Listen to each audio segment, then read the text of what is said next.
Welcome into another edition of Steve on Your Side on 9 News Plus. I'm 9 News consumer investigator Steve Stager. Today we're talking about all the small things, not the song by Blink-182, though it brings back great memories of the Colorado Avalanche in 2022. I'm talking about those little things that bother you that just never seem to have a resolution. And we're out here near the corner of Grant and 5th, right along Spear Boulevard, with one of my problems that always bugged me for a really long time. You can't see it right now, but this used to be an exposed box, like it was an old electrical box. And it went down about 6 inches. And on my walk at work, when I was walking to get dinner at the Qdoba over here, I would always walk by this at night and think about, man, if I wasn't paying attention, I could slip and, twist my ankle. Or if someone's walking along here and isn't looking, they could really hurt themselves. So finally I contacted 311, and I gotta admit, it took a while to get a resolution to it, right? Like 311 didn't know who owned the box, who was supposed to take care of it. But finally, after a lot of back and forth and a couple of complaints, that box got covered up with cement. I don't know who was actually at fault, but it got done. The persistence got that done. Sometimes you need a little bit of extra help when it comes to these things that involve the city government, because there's a lot of bureaucratic red tape in the middle of it. Take Norma Roble, for example. She contacted us after months of trying to reach out to the city saying, hey, I have an abandoned car blocking my garage. What do I do? Well, we got involved.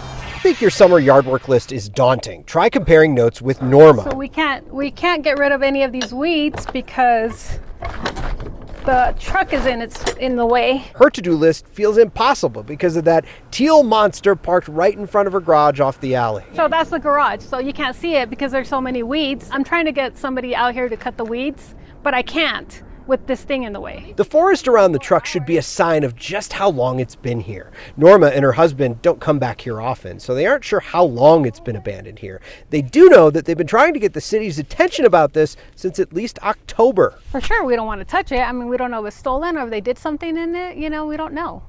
I decided to touch it. The doors are locked. The radio's ripped out and shoved in the weeds. There are plumbing supplies in the trunk. Something suspicious. Norma says she called 311, called Denver's non-emergency line, and called the city. They never responded. I gave them the description of the vehicle. I gave them the license plate number. My neighbors have been calling. Me and my wife's been looking at it, wondering what's going on over there. Norma's neighbor, Randy, says he's tried too. We called 311 ourselves just to let them know that we see it too, and left a message a couple times, and not getting no response from them either. So Steve on Your Side called Denver's right-of-way enforcement this afternoon, and within a couple of hours, Chris pulled up. He's very nice, by the way. Chris called for a tow truck to haul this uninvited guest down the block. Now Norma can finally get that summer to-do list rolling again. Feeling good. Relieved I can get my car in here. So we watched as that car got towed away from the alley to a street over. They put it right in front of a guy's house. And I thought for sure, it's gonna be a couple weeks, I'll get an email from that guy saying there's a car parked in front of my house. But eventually the sheriff picked it up and took it to the impound lot, and that was the end of that. Speaking of things taking time, David was super persistent about reaching out to me about an issue that he was having with the city of Denver. See, during a hailstorm, this hole opened on his street, right in front of his friend's house. Kept trying to reach out to the city, fix it, for 2 years. And on nearly the 2-year anniversary, we contacted the city, and surprisingly, things got done.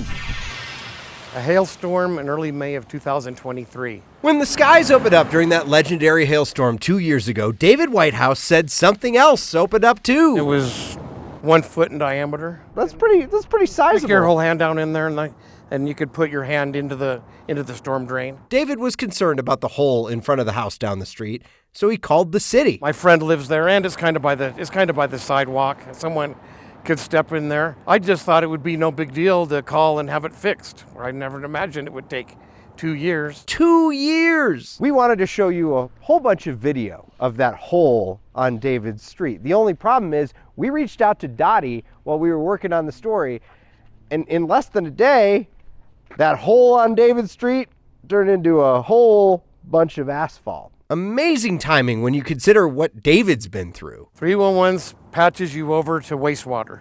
Then you can put on hold for a little while. Someone from wastewater comes on. They want the picture, and they say they'll send someone over to look at it first and then get it fixed. And after that, nothing ever happened. The city says despite the mix-up here, David did what you're supposed to do. If you spot a hole or a pothole, it's important to figure out what kind of street you're on. City streets like David's are managed by the city, so 311 is your best bet in Denver. A lot of roads in unincorporated parts of town are managed by your county. And state roads, like highways, are managed by CDOT. They did a beautiful job fixing it. Perhaps the most important thing to keep in mind when dealing with the government is to be like David, persistent. And one of the texts I sent you, I said I'm about ready to give up. After 2 years, I'm about ready to give up. And I'm glad I didn't. So to get something fixed on your street, you have to figure out who runs the street, right? In David's case, it was a Denver residential road, so Denver was the one who did the work. If it's a pothole in the middle of a highway or a state highway, that would be CDOT. We have contact information for all of those on 9news.com, so if you want to try to get a hole fixed on your street, maybe your sidewalk, you can reach out there. Here's an interesting one. Dennis reaches out to me. He says, Steve, a car crashed into this fence in my backyard, and I've been trying to get CDOT to fix it for a long time. And I said, well, whose responsibility is it? It's your backyard. Maybe it's not you. He says, I have documentation that CDOT owns this fence. They need to fix it. So we started looking into it and things got fixed. You could hear coyotes howl. To understand how much the road bordering Dennis Richards' yard has changed since his parents moved here in 1965, all you have to do is listen. Now we hear the light rail car that goes over 225. A busier Mississippi and a highway off-ramp certainly have more consequences. There was an accident on the bridge on Mississippi. One of the cars came through the fence into the backyard. That crash before Christmas left a gaping hole in the fence in Dennis's backyard, one he patched temporarily. So we had to clean up all of the stuff that was spread. It was way back into here. But didn't fix because he says he knows he doesn't own it. My father sold part of the land to the highway when they redid the bridge over to I-225. Dennis called the city. The city said, well, no, it's on other land. It's your land or it's the state's land. And then he called CDOT. And they said, well, our rights end at the crosswalk. It's the city's responsibility. And thus it began. And it went back and forth for quite a while. Dennis showed Steve on Your Side the paperwork confirming his folks sold a portion of their backyard to CDOT back in 1996 for about $17,000. It says CDOT's plan, build an 8-foot sound wall on the property. Dennis was in the room when the I's were dotted, which made their response to him nearly 30 years later even more puzzling. I'm here with my hands out asking for help, but with them, they got their fists clenched, and they're like, no way. Dennis says a CDOT employee told him he might need to hire a land surveyor to prove that the fence is on CDOT property. Property ends with this. There's a marker right here. Seems to be there already. It says Colorado Department of Transportation. Well, it says Colorado Department of Transportation. Steve on Your Side went to CDOT, who initially told us the fence might be Aurora's problem. Sound familiar? And after a few weeks of back and forth, another email popped into the Steve on Your Side inbox late Monday afternoon. Quote, while there is uncertainty at this time as to who is responsible for the repairs and maintenance of the fence, a spokeswoman wrote, CDOT will repair the fence. It's gone on for months, so it's affected my life and the stress in my life for sure. It took a couple of weeks, but eventually CDOT came out and fixed the fence. How about that? We often say, working on these stories, that it shouldn't take a phone call from us to get things done. It shouldn't, right? Like, you should be able to do these things on your own. But if you do need a little help, that's what Steve on Your Side is here for.